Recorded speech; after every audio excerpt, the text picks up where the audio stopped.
Have you ever heard of a 4-point inspection? If you're buying an older home or renewing your insurance, chances are you'll need one.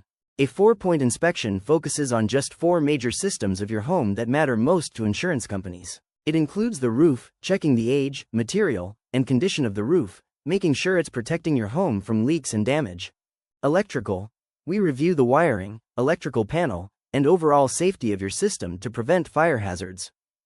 Plumbing, we look at your supply and drain lines, plus the water heater, to spot any leaks or risks. Lastly, HVAC, we inspect your heating and cooling system to confirm it's safe and in working order. Unlike a full home inspection, which covers everything in the house, a 4-point inspection is quicker and focused only on these critical areas. So if your insurance company requests a 4-point inspection, don't worry, it's a simple way to make sure your home is safe and covered. For more details, contact us today. I'm Calvin Johnson, and now you know.